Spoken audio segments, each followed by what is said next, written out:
யாரோனாலே எனக்கு பணம் தட்டுப்பட்டு இருக்குது அப்படிங்கிற ஒரு விஷயம்லாம் இருக்கு இல்லையா?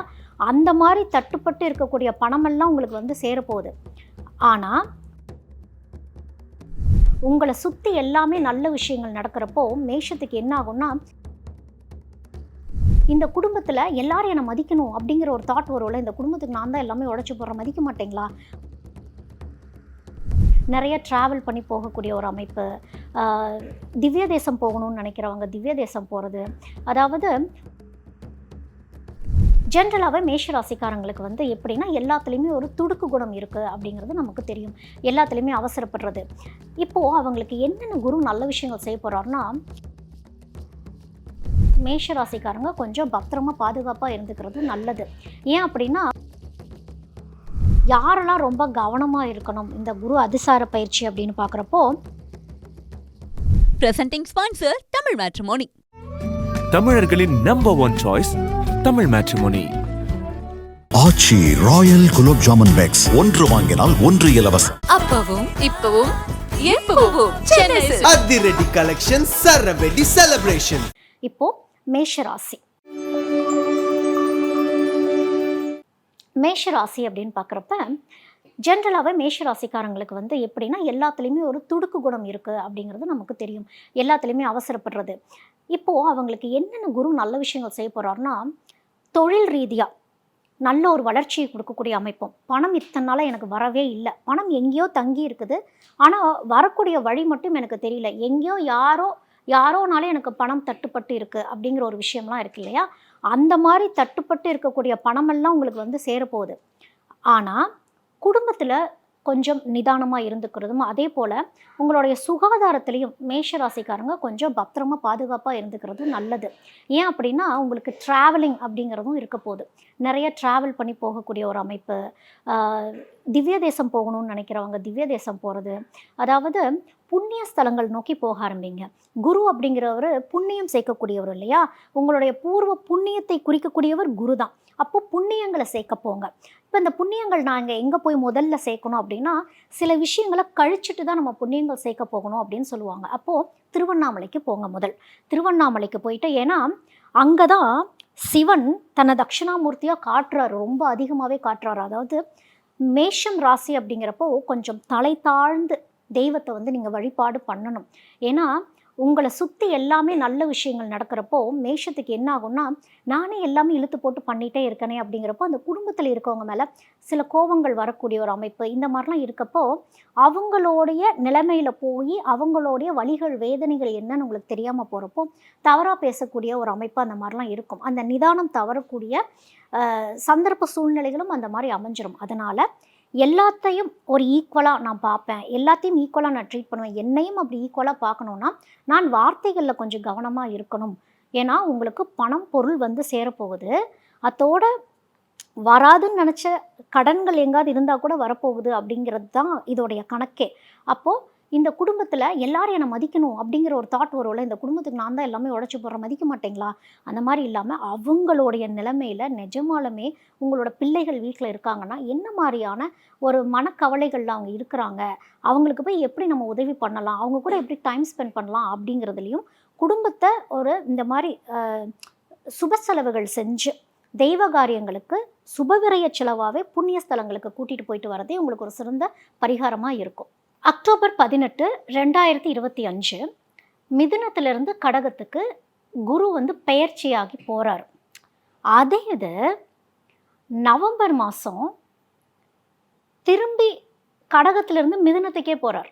அதுதான் அதிசார பயிற்சி, அதாவது ரிவர்ஸில் போகிறது அப்படின்னு சொல்கிறது. குருனா யார்? குரு வந்து அவர் தேவகுரு இல்லையா? அவரை வந்து பிரகஸ்பதி அப்படின்னு சொல்கிறது. தேவர்களுக்கெல்லாம் அவர் குரு. அப்போ குரு இருக்கிறப்ப என்னென்ன நல்ல விஷயங்கள் நம்ம வாழ்க்கையில் நடக்கும். குரு வந்து பிள்ளை பேராகட்டும், திருமணம், செல்வம், செழிப்பு, அனைத்து நல்ல விஷயங்களுக்கும் குரு ரொம்ப மங்களமாக பார்க்கப்படக்கூடிய ஒரு கிரகம் இல்லையா? சனிக்கிட்டிருந்து தப்பிக்க ஒரே வழி குரு அப்படின்னு இருந்தாலும் பெரும்பாலும் எல்லாரும் பயந்துக்கிறது யாருக்கு பயந்துக்குவாங்க? சனிக்கு பயந்துக்குவாங்க. நிஜமாலுமே யாருக்கு பயந்துக்கணும் தெரியுமா? குருக்கு தான் பயந்துக்கணும். ஏன் அப்படின்னா, குரு ஞானக்காரகன், அதாவது தர்மமாக இருந்தால் மட்டுமே குரு உதவி பண்ணுவார். இல்லை அப்படின்னா தர்மம் தலை காக்கும். கிருஷ்ணர் எப்படி வந்து லேட்டாக வந்தாலும் பாண்டவர்களுக்கு வந்து தர்மப்படி எப்படி யுத்தம் பண்ணணுமோ அதை சொல்லி கொடுத்து வெற்றி அடைய வச்சார் இல்லையா. தர்மத்தின் பக்கமே கிருஷ்ணர் நிற்பார், தெய்வம் தர்மத்தின் பக்கமே நிற்கும் அப்படிங்கிறது தான் வந்து குருவோட கொள்கையே. அதனால ஜஸ்ட் லைக் தட் குரு வந்துட்டாரு, எங்களை எல்லாம் காப்பாற்றிடுவார் அப்படிங்கிறத விட நம்ம எந்த அளவுக்கு நியாய தர்மத்தோடு இருக்கிறோம் அப்படிங்கிறது தான் வந்து குரு நம்மளுக்கு சொல்லக்கூடிய விஷயமா இருக்கு. சரி, இந்த குரு அதிசார பயிற்சினா என்ன, இன்னும் கொஞ்சம் தெளிவாக சொல்லுங்கள், புரிகிற மாதிரி சொல்லுங்கள், எங்களுக்கு அது புரியல. பயிற்சினா என்ன, அதிசார பயிற்சினா என்ன அப்படின்னா, நம்ம வந்து ஒரு வண்டியில் போகிறோன்னு வச்சுக்கோங்க, ஒரு பஸ்ஸுன்னு வச்சுக்கோங்க, எல்லாருமே பஸ்ஸில் போயிருப்போம். இப்போ நம்ம பஸ்ஸில் போயிட்டு அந்த பஸ்ஸு நிற்கிது, பக்கத்தில் ஒரு ட்ரெயின் ஃபாஸ்ட்டாக போகிறப்போ நம்ம எப்படி ஃபீல் பண்ணுவோம், பஸ்ஸு ரிவர்ஸில் போகிற மாதிரி ஃபீல் பண்ணுவோம். ஆனால் பஸ்ஸு அங்கேயே தான் நிற்கிது, பஸ்ஸு ரிவர்ஸில் போகலை. அந்த மாதிரி குரு என்ன ஆகுறாருன்னா, குரு ஜென்ரலாகவே ஒரு வருடம் ஒரு ஒரு ஒரு ஒரு ராசி கட்டத்தில் இருப்பார். மொத்த ராசி கட்டங்களையும் சுற்றி வரக்கு 12 வருடம் ஆகும் அப்படின்னு சொல்லுவாங்க. அதாவது கிட்டத்தட்ட 13 மாதங்கள் ஒரு ராசியில் இருப்பார் அப்படின்னு சொல்லப்படுது. அதுதான் வந்து குரு பயிற்சியாக நம்ம பார்க்குறோம்.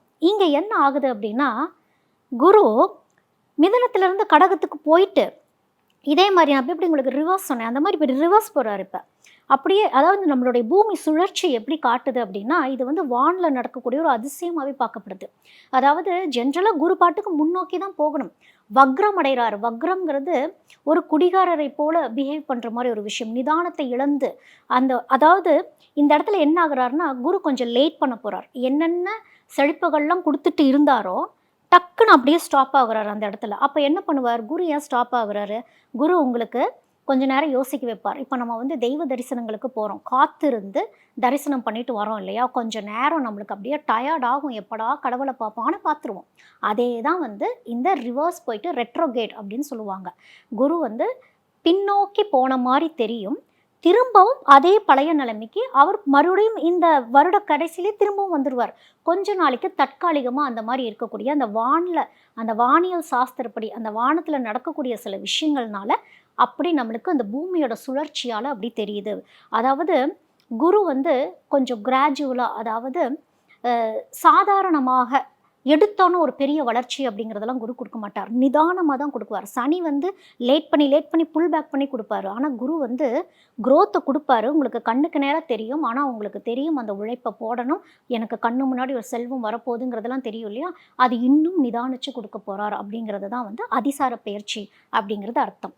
இப்போது என்னென்ன ராசிகளுக்கு இந்த அதிசார பயிற்சி என்னென்ன மாதிரியான நல்லதை எப்படி கொடுக்க போகிறாரு, என்ன பாடத்தை கற்பிக்க வராரு அப்படிங்கிறத நம்ம தெரிஞ்சுக்கணும். ஏன்னா குரு அப்படின்னாலே பாடம் கற்பிக்க தானே வராரு. அதுவும் இந்த அதிசார பயிற்சி எப்படி தெரியுமா, ஒரு கிளாஸில் இருந்து புதுசாக இன்னொரு கிளாஸுக்கு ஒரு வாத்தியார் போகிறப்ப அந்த வாத்தியார் எப்படி நம்மள்ட்ட பிஹேவ் பண்ண போகிறாருன்னே நம்மளுக்கு தெரியாது. அந்த மாதிரி தான் இப்போது இந்த அதிசார பயிற்சியும் நம்மளுக்கு உணர்த்த போகக்கூடிய விஷயமா இருக்கும். சரி, இந்த குரு அதிசார பயிற்சி யாருக்கெல்லாம் நல்லது பண்ண போகிறார் அப்படின்னா, கடகம், ரிஷபம், மீனம், இந்த 3 ராசிகளுக்குமே வந்து குரு அதிசார பயிற்சி நிச்சயமாக நல்ல விஷயங்கள் தான் கொடுக்கும். நான் சொன்ன சில விஷயங்கள் இருக்குல்லையா, கொஞ்சம் கவனமாக இருந்துக்கணும். அதில் கவனமாக இருந்துட்டிங்கன்னா உங்களுக்கு ஜாக்பாட்டே அடிக்கக்கூடிய ஒரு அமைப்பு அப்படிங்கிறது இருக்குது.